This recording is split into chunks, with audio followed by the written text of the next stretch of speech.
Today the vehicle that we're working on is a 2007 Chrysler Town & Country.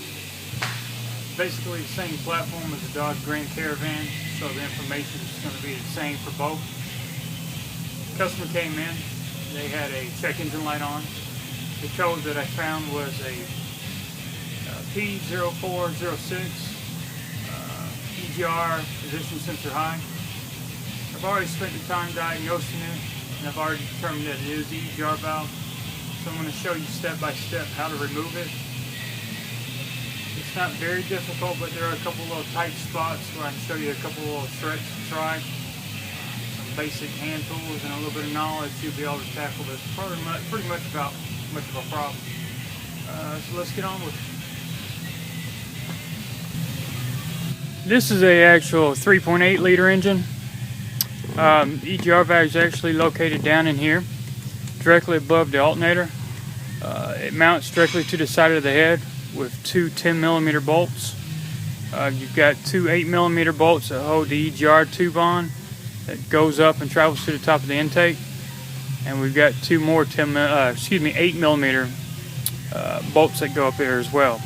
So a total of 6 bolts in total, 8mm socket and 10mm. Pretty much will take care of as far as what tools you need. So what I'm going to do is I've already removed the top two just for time's sake, and we've got the bottom two down here. When you take the bottom two loose, there is a composite gasket directly up under it. If you're going to be reusing the gasket, keep your hand behind it when you take the last bolts loose now, so it doesn't have a tendency to fall and get somewhere where you can't get to it. And once we get these last two out, we're going to go ahead and get the tube out of our way, and then unplug the EGR valve, and then go ahead and get the upper 10mm out, and then I'll show you the next step. Alright, so we're getting the last two 8mm out. Got that one right there. We got one more. Like I said, take care not to lose the gasket. You never know if you're going to need it. There we go. Now we're just going to lift up, spin it, and bring it out. There's our tube, but we're not going to use it. When you do take it off, do pay note to make sure this tube is not clogged up. Every now and then, you'll find one that actually is. It's clogged up with oil built up residue that's been crusted up, carbon. You'll have to actually go and clean it out. Otherwise, that can be a cause of a cold as well. Just make sure that one's clean, which that one appears to be without having any problems. A little build up, nothing really to worry about. All right, so we're going to go ahead and release the connector. It's got a lock that you'll actually push to the side where there's a portion that sticks up. You push it that way till it's flush. Squeeze the back side, slide it down. I've gone ahead and removed the upper 10mm bolt. What I want to do is show you on the new one that here's the two mounting bolts that actually go to the side of the head. This is the one that I've already removed. Now this one's a little tight to get to, but what I found over the years that works is that once I get this one loose, I can get a pry bar up under the old one and move it, pivot it to where I can start seeing the bolt, to where I can start getting my socket on there. So let's go ahead and do that.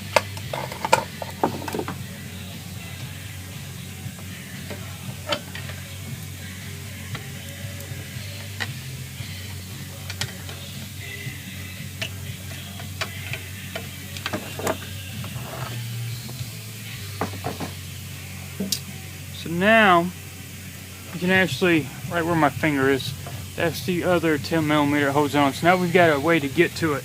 It's going to be a combination of using a wrench to get it loose, to where you can finally get your hand on there to get it the rest of the way, because it can get kind of tight because the alternator is right here, and to save time we're not going to take the alternator off. So we're going to work on getting this bolt loose by hand, with a wrench, excuse me, a few turns, and we're going to see if we can get it loose by hand, and if not, we'll use a short 1/4 inch socket with an extension to kind of get it the rest of the way as well. Once again, if you're going to be reusing this metal gasket that's on here, try to keep up with it. It's going to stay in place till this last bolt is removed. The new one should come with one, but if for some reason it doesn't, you'll have one as a backup. So I've got my 1/4 inch down in here.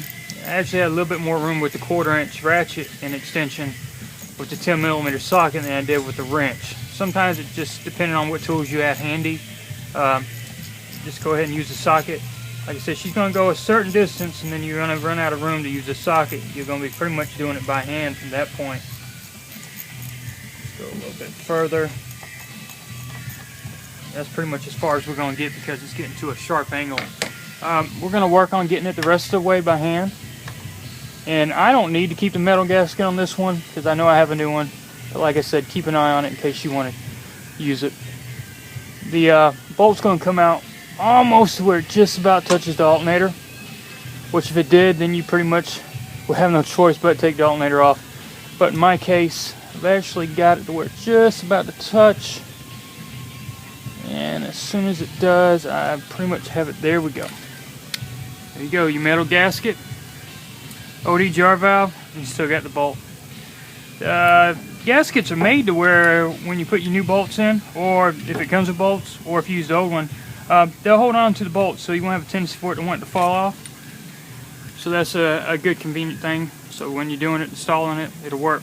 And when we go to reinstall, we're doing the same thing. We're gonna go ahead and put the gasket on, hand start that bottom bolt, get it down to where it's fairly snug, but not tight, so that we can still pivot it back. And once we pivot it back, we can line up the other bolt, and then it goes, make sure it goes through the gasket and tighten it down.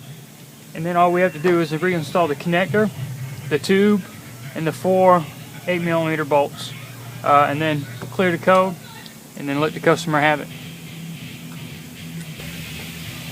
Appreciate you taking the time to watch the videos.